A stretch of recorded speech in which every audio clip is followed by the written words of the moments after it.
That's a really good question. I always wanted to be a film director, but I never wanted to be a documentary filmmaker. And I was waiting tables as a means to an end. You know, I needed to pay my bills, and also it gave me the flexibility and the time to try to do other things like write and direct. And I had an opportunity to make some really short films and short comedies and stuff like that. But I learned the craft because I never went to film school.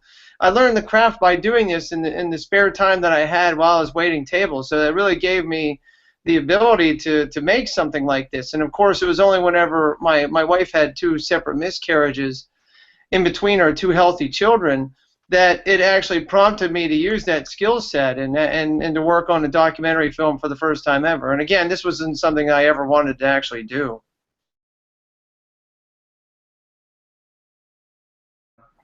Well, you know, whenever I watch, I have a lot of favorite documentary films that I used to watch, like The Fog of War and Ralph Nader's documentary, and so whenever I sat back and thought about what kind of style I wanted to use, since I didn't have any formal training or background in this, that gave me the freedom to make a lot of mistakes.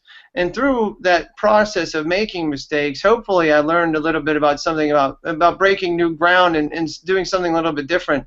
And you'll see the editing style whenever you watch the film really hasn't been done before. And so I thought that that gave me the ability, after watching, you know, Morgan Spurlock and after watching Michael Moore, I thought that these guys did a really fine job. They're great filmmakers, obviously. They're highly successful, very visible gentlemen that are out in the world trying to make a, you know, take the camera and to shine it onto to some really big problems in our society. But I thought I'd like to do that as well. But I don't want to come across as a provocateur. I mean, it wasn't really in my nature to sit back and say I just want to make a big deal about a subject just so people can pay attention to me in my film. I'm not saying explicitly that that's exactly what they wanted to do, but you know, if I'm going to sit back and put myself and my family as a focal point in this film, I really have to be careful what kind of image I wanted to project throughout for the duration of the film, because I am just a father that became a filmmaker through this process of learning about chemicals every single day and trying to do the best I can to protect my family. And that was really, you know, what I wanted to get across to people, because if we're all parents and we're all mothers and sons and daughters and grandparents and stuff like that, as we all are in our society, I mean, we all have a responsibility to ourselves and the next generation. And that's really what I hope to encompass and bring everybody else into this, because it doesn't matter how old you are, what race you are, your ideology, your religion, none of that stuff matters when it comes to a subject as serious and as big as this.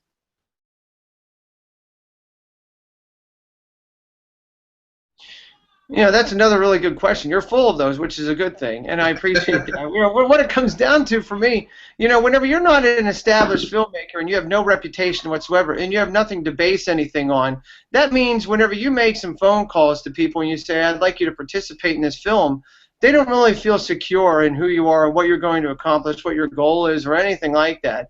So for a first-time filmmaker and the producer of this film, and I made a lot of phone calls, and some people said no, but thankfully a lot of the right people said yes, which was really beneficial. And this was a 4-year process. This isn't something that just happened overnight. So, you know, whenever it comes to the money, that was, whenever you're not an established filmmaker and you're waiting tables, that doesn't exactly scream out credibility to somebody who's going to sit back and write you a check for $1 million to help you produce this film. So I really had to scrape every single step of the way and really borrow money from my parents and friends and stuff like that to try to get this thing done and to get it off the ground, at least enough air under the wings so that I could actually get some more funding to help throughout this entire process. And so whenever it came down to just, you know, getting through to people and saying, you know, this is a really important subject, I'd really like you to participate, that took a really long time. Even people who said no initially would say no. They said no 2 years later after they've seen the bulk of the individuals that I was able to get. And thankfully one person led to another. And after I'd interviewed somebody and they got to know me a little bit, then they would feel really secure in passing along my information. So whenever I thought about building this film about the subjects, because it's split up into 17 unique sections in a 76-minute film, And that was a very difficult task because there's so much content that you need to try to hone down and really talk about to put into this film, because you can't bore your audience with a 4-hour film about, and it may have taken even longer than that to get this point across. But anyway, so to learn what were the really most important aspects of how chemicals are affecting us and how they're getting into our bodies, that's really what I decided was the most important thing to do whenever I'm going to be bringing this subject to fruition. So, and thankfully I had a lot of help along the way. A lot of people were able to guide me in my research and stuff like that. So, and the research took a long time, and finding the footage took a really long time when you're doing everything by yourself, because I think the one thing I wanted to get across to people as well, that I have a lot of help and a lot of support, especially now with marketing and press and stuff like that. And I want to thank everybody who's helped me out of Chicago to do that and across the globe. But I really want to also say that I made this film by myself, which was something else that was a bit of a challenge. When you don't have a crew, you don't have a camera person, and I would just show up with my camera and my tripod, and there were a number of times when people said, "Where's everybody else at?" And I'd say, "It's just me." And they're looking around, and so anyway, that's how the process went, and that's how I got the sections put up, and and the money was always a challenge, and when you're not established, they don't exactly feel like writing a check at any point in time. So, and I understand that.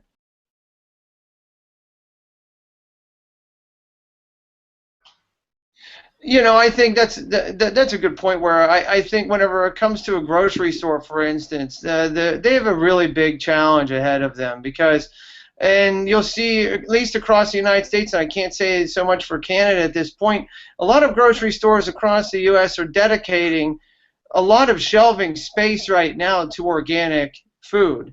Natural food doesn't mean anything. So I think that whenever you see the natural label, natural doesn't mean anything. And that's what I really want people to understand. Whenever you see that term natural, it's not the same as organic. It's not equal to or greater than organic. It's less than organic. And natural is a marketing term, especially whenever it comes to personal care products. Green certified and stuff like that means absolutely nothing. The only thing that means something is organic. So whenever you're selling products to consumers, you're trying to reach out to a consumer base that is well educated or is not well educated. It doesn't matter either way. The organic seal is the only thing that is transparency right now on this planet that we understand immediately. Now, all of the other marketing terms and stuff like that really is smoke and mirrors. So whenever a retailer sits back and thinks about what kind of products do we dedicate to a particular part of shelving space, and it's a really important aspect of what they go through every single day, and I understand how difficult it is whenever you think, does this contain GMOs, does this contain pesticides, does this contain heavy metals, does this contain any other type of toxic product or a toxic chemical? What would I really be, how do they really walk themselves through this type of maze? And that's why I always say organic is the only thing that means anything at this point. Without proper regulation and without proper labeling from these companies that are actually putting out the products, they have difficulty enough knowing in their supply chain right now today where a lot of these products are even coming from in the first place, or what they could be doing. What they're doing is putting, especially if you're a cereal company or you're whatever, it doesn't really matter what product you're making. Your supply chain can be subject to a lot of different inconsistencies over the course of the point whenever a chemical is made till it gets into your product. So that's a difficult juggling act that a lot of companies are having at this point.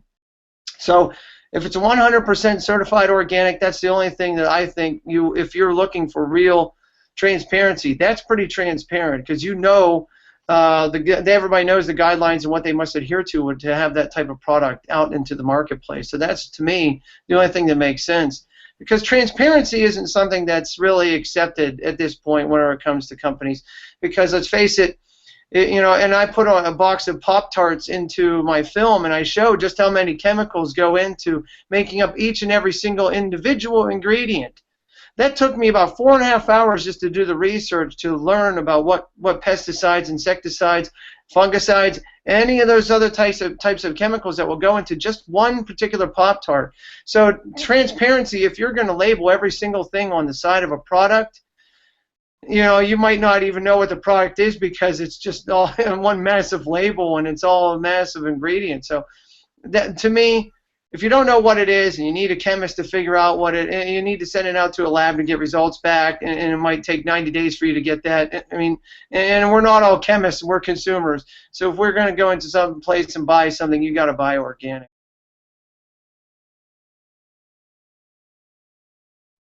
I think if you're in the healthcare field, we all have a lot more to learn. And then that it doesn't matter what your discipline is or what your focus is. If you're in the healthcare field, and especially with a lot of the researchers that I met that are in that type of realm, professors at a lot of different universities and top ones across the United States and globally, what it comes down to for them, they might know a lot about flame retardants, but they might not know anything about pesticides. They might not know anything about fluoride, but they know absolutely nothing about toxic sludge or biosolids. So whenever it comes to a subject like this, we all have to understand that we're surrounded by chemicals on an everyday basis. It might depend on what your circumstance is, where you're living, how you're living, and stuff like that. But indoor air quality is 6 times worse inside than it is outside. So these are the types of things that you need to know by the back of your hand and to know how they're translating into our chronic illnesses and disease rates across the board. Here in the United States, $3.1 trillion of our GDP annually is dedicated to healthcare in and of itself. So if anybody wants to know anything to help stem the tide of this growing epidemic in many different areas of our healthcare system today, diabetes, cancer, autism, you can pick one and just look at the statistics and understand a lot more about it just through that. But you also have to know that prevention is really, to me, the key word that we all have to incorporate every single moment of the day as you're working in this field, or as I'm making movies. We want to get that across to people. You want to try to prevent disease before it's happening, and I know that we all do. And I know that everybody in the healthcare field is doing an amazing job of working to try to treat illnesses, and they're doing a fantastic job, and I always want to give them all the support that I can. And this isn't denigrating them in any way, shape, or form. But we all need to learn. This is a learning process. We didn't know what all these chemicals were doing inside of our bodies for decades. We're starting to we're really at the precipice right now. So let's put some more time and energy into prevention, and I think we'll live in a healthier world.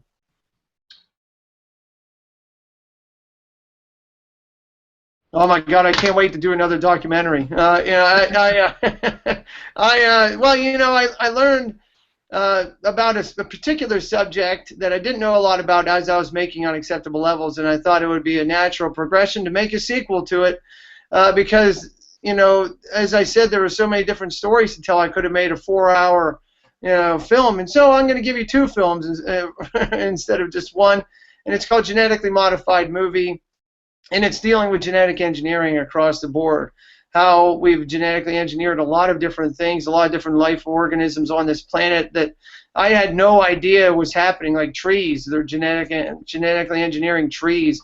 And, but then you have other aspects of it like in vitro contraception and insulin and diabetes treatments and stuff like that wouldn't be possible without genetic engineering. So I thought I would show a film that talks about what we're doing to plants and animals and ourselves, and and really try to bring a new focus to that subject, because I think there's a lot of question marks around it right now, and I think it's a subject that's kind of a hot button issue right now that I think we really need to talk a lot more about, and the healthcare industry needs to learn more about it, as I do and everyone else does. So, I think that by following up on Acceptable Levels and the success that it's having, and priming the market for it and getting people ready, and our audience and our fan base ready for the next chapter, it might give people even a greater understanding of what we're up against and how all the corporations and all of ourselves and our governments need to work together to try to make the world, I always keep going back to that adage, but we're all in this one together, baby. It doesn't matter how rich you are or poor you are.